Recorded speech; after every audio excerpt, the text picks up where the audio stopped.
ভিডিওটো আৰম্ভ কৰাৰ আগত আপোনালোকক এটা বিশেষ খবৰ দিলোঁ আপোনালোকৰ মাজৰ বহুতো ছাত্ৰ ছাত্ৰীয়ে মোলৈ হোৱাটছআপত মেছেজ কৰে অনলাইন ইংলিছ গ্ৰামাৰ ক্লাছৰ বাবে যদি আপোনালোকৰ মাজৰ কোনো ছাত্ৰ ছাত্ৰীয়ে অনলাইন মাধ্যমৰ জৰিয়তে ইংলিছ গ্ৰামাৰ শিকিব বিচাৰে তেতিয়াহ'লে স্ক্ৰীনত এটা নাম্বাৰ ওলাই আছে এই নাম্বাৰটোত আপোনালোকে মোৰ লগত যোগাযোগ কৰিব পাৰে য'ত মই অতি সহজ পদ্ধতিৰে কোনো নোট মুখস্থ নকৰাকৈ 100% ইজি মেথডৰ সহায়ত আমি কেনেদৰে tense narration voice preposition tag question ইত্যাদিবোৰ সহজে সলভ কৰিব পাৰো বা মনত ৰাখিব পাৰো তাৰ বিষয়ে মই শিকাবলৈ যত্ন কৰিম নমস্কাৰ ইয়াৰ আগৰ ভিডিওটোত আমি ডিসকাস কৰিছিলো ইভেন ইফ আমি কেনেদৰে ইংৰাজী বাক্যবোৰত ব্যৱহাৰ কৰিব পাৰো আজিৰ এই ভিডিওটোত আমি ডিসকাস কৰিবলৈ যত্ন কৰিম ডো অলদো আৰু ইভেন ডো আমি কেনেদৰে ইংৰাজীৰ বিভিন্ন বাক্যত ব্যৱহাৰ কৰিব পাৰো ভিডিওটো ইন্টাৰেষ্টিং আৰু ইম্পৰ্টেন্ট হয় স্কিপ নকৰাকৈ শেষলৈকে চাই থাকক সো আহক এটা ভিডিওটো আৰম্ভ কৰো আমি আমাৰ ডেইলি লাইফত এনে ধৰণৰ বিভিন্ন বাক্য কৈ থাকো যে যদিও তাই হকত তাই তোমাতকৈ ভালকৈ নাচিব পাৰে আপোনালোকে স্ক্ৰীনত নিশ্চয় বাক্যটো দেখিব পাইছে সো এই বাক্যটো চাওক যদিও তাই হকত এটা স্টেটমেন্ট তাই তোমাতকৈ ভালকৈ নাচিব পাৰে এটা সম্পূৰ্ণ বেলেগ স্টেটমেন্ট দুটা বাক্যৰ মাজত কন্ট্ৰাষ্ট দেখাইছো সো এনে ধৰণৰ বাক্যৰ যেতিয়া আমি অসমীয়াৰ পৰা ইংৰাজীত ক'বলৈ যাওঁ তেনেকুৱা ক্ষেত্ৰত আমি ডো বা অলদো ব্যৱহাৰ কৰি আমি সেন্টেন্সটো ফৰ্ম কৰিব লাগে নৰমালি কনভাৰসেচনত ডো অত্যন্ত ব্যৱহাৰ হোৱা দেখিবলৈ পোৱা যায় আৰু ৰিটেনত আপোনালোকে নিউজ পেপাৰ আদিত অলদো দেখিবলৈ পাব সো এতিয়া চাওক ডো আমি কেনেকুৱা ক্ষেত্ৰত ব্যৱহাৰ কৰিলো আমি বাক্যটোৰ দ্বাৰা কৈছো যে যদিও তাই হকত এই যদিও তাই হকতটোৰ কাৰণে আমি ক'ব লাগিব ডো সি ইজ ফেট এনে ধৰণে আমি বাক্যটো ক'ব লাগিব ডো সি ইজ ফেট যদিও তাই হকত কিন্তু বুলি ইয়াত এটা অৰ্থ আছে কিন্তু তাই তোমাতকৈ ভালকৈ নাচিব পাৰে এই কিন্তুৰ কাৰণে আপুনি কোনো বাট yet আপুনি yet ইউজ কৰিব পাৰে বাট ইউজ নকৰিব yetৰ পৰিৱৰ্তে আপুনি কমা এটা ব্যৱহাৰ কৰিব পাৰে আপুনি যদি yet ইউজ কৰে এখিনিত yetu ক'ব পাৰে বা অন্যথা আপুনি কমা এটা ব্যৱহাৰ কৰিও বাক্যটো লিখিব পাৰে বা ক'ব পাৰে মই বাক্যটো কৈছে ডো সি ইজ ফেট যদিও তাই হকত তাৰ পিছত কি কৈছো তাই তোমাতকৈ ভালকৈ নাচিব পাৰে সো তাই নাচিব পাৰে তেতিয়া মই কি ক'ম সি কেন তাই কি কৰিব পাৰে ডান্স কৰিব পাৰে সি কেন ডান্স তাই নাচিব পাৰে কাটকৈ ভালকৈ তোমাতকৈ ভালকৈ বুলি কওঁতে আমি কম্পেয়াৰ কৰিছো তেতিয়া আমি কম যে though she is fat she can dance better than you so এনে ধৰণে আমি সেন্টেন্সটো ফৰ্ম কৰিম আমি কলো যে though she is fat she can dance better than you though she is fat she can dance better than you এনে ধৰণে আমি সেন্টেন্সখিনি ফৰ্ম কৰিব পাৰো বা আপোনালোকে yet দৰকাৰ হলে আপোনালোকৰ বাক্যটো কওঁতে যদি অসুবিধা লাগে তেতিয়া আপোনালোকে yet টু বাক্যটোত ক'ব পাৰে though she is fat yet she can dance better than you এনে ধৰণৰ আপোনালোকে বাক্যখিনি ক'ব পাৰে এতিয়া ডো বা অলদো আমি এনে ধৰণৰ বাক্যবোৰত ব্যৱহাৰ কৰিব পাৰো যদি আমি বাক্যটো যদিও বুলি ক'বলৈ যাওঁ সো এটা দুই তিনটা এক্সাম্পলৰ মাধ্যমেৰে ইয়াক বুজিবলৈ যত্ন কৰো এতিয়া আপোনালোকে স্ক্ৰীনত তিনটা বাক্য দেখিবলৈ পাইছে সো ফাৰ্স্ট সেন্টেন্স সব কি কৈছে আই লাইক হাৰ মই তাইক পছন্দ কৰো এখিনি ফুল ষ্টপ হ'ব না লাগিছিল এটো কমা হ'ব লাগিছিল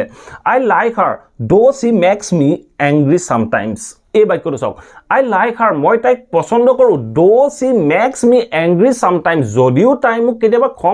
খং উঠায় তথাপিতো মই তাইক ভাল পাওঁ মানে তেনেকুৱা ক্ষেত্ৰত মই বাক্যটো কৈছো আই লাইক হাৰ মই তাইক পছন্দ কৰো though she makes me angry sometime এনে ধৰণৰ ক'ব পাৰে বা আপোনালোকে এই though she makes me angry sometimes এই দখৰ আগত কৈও আপোনালোকে বাক্যটো ক'ব পাৰে আমি ক'ব পাৰো যে though she makes me angry sometimes yet I like her বা though she makes me angry sometimes I like her এনে ধৰণে আমি বাক্যখিনি ক'ব পাৰো ঠিক আছে নেক্সট এক্সাম্পল চাওক নেক্সট এক্সাম্পল কি কৈছে though he is a rich person যদিও তেওঁ এজন ধনী ব্যক্তি এই পাৰসনৰ পিছত এখিনিত এটা কমাৰ প্ৰয়োজন আছিল so though he is a rich person যদিও তেওঁ এজন ধনী ব্যক্তি তাৰ পিছত কি কৈছে he lives a simple life তেওঁ এটা সাধাৰণ জীৱন যাপন কৰে এই বাক্যটো চাওক though he is a rich person যদিও তেওঁ এজন ধনী ব্যক্তি he lives a simple life তেওঁ এটা সাধাৰণ জীৱন যাপন কৰে আপোনালোকে এই কমাটো ঠাইত এখিনিত yetu আপোনালোকে ব্যৱহাৰ কৰিব পাৰে এখিনিত yet ব্যৱহাৰ কৰি আপোনালোকে বাক্যটো ক'ব পাৰে আপোনালোকে ক'ব পাৰে যে though he is a rich person yet he lives a simple life এনে ধৰণৰ আপোনালোকে বাক্যখিনি ক'ব পাৰে নেক্সট এক্সাম্পলটো চাওক নেক্সট এক্সাম্পলটো কি কৈছে দো ইট ওয়াজ ডিফিকাল্ট যদিও এটো কষ্টকৰ আছিল এইখিনিত এটা কমাৰ প্ৰয়োজন আছিল so though it was difficult যদিও এটো কষ্টকৰ আছিল I kept her promise এই বাক্যটো চাওক কি কৈছে দো ইট ওয়াজ ডিফিকাল্ট যদিও এটো কষ্টকৰ আছিল I kept her promise তথাপিতো মই তাইৰ প্ৰতিজ্ঞা ৰক্ষা কৰিছিলো এই বাক্যটো চাওক though it was difficult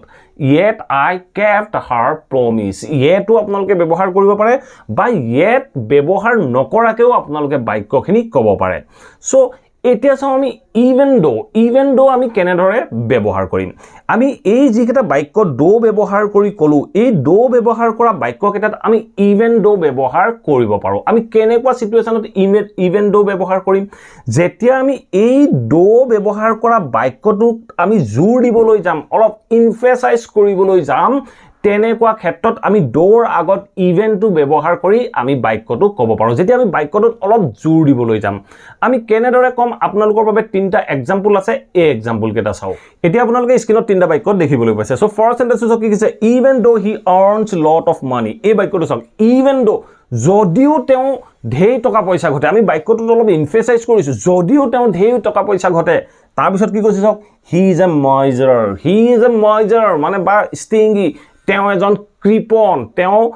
কৃপন যদিও তেওঁ ঢেৰ টকা পইচা ঘটে তেওঁ কৃপন আমি যদিও তেওঁ ঢেৰ টকা পইচা ঘটে এই বাক্যটোত আমি অলপ এমফেসাইজ কৰিছো যেতিয়া আমি এমফেসাইজ কৰিবলৈ যাওঁ তেনেকুৱা ক্ষেত্ৰত আমি do যিটো ওয়াৰ্ড বা কনজাংশন ব্যৱহাৰ হৈ আছে তাৰ আগত আমি even ব্যৱহাৰ কৰিব লগা হয় নেক্সট এক্সাম্পল চাওক নেক্সট এক্সাম্পল কি কৈছে he wants to go out এই বাক্যটো চাওক কি কৈছে he wants to go out তেওঁ উলাই যাব বিচাৰে তেতিয়া মই বাক্যটো কৈছো he wants to go out তেওঁ উলাই যাব বিচাৰে তাৰ পিছত চাওক এখিনিত এটা কমা লাগিব তাৰ পিছত চাওক বাক্যটো কি কৈছে even though it's raining এই বাক্যটো যদিও বৰষুণ দি আছে তেওঁ উলাই যাব বিচাৰে এনে ধৰণৰ আমি বাক্য কেতিয়াবা কওঁ এই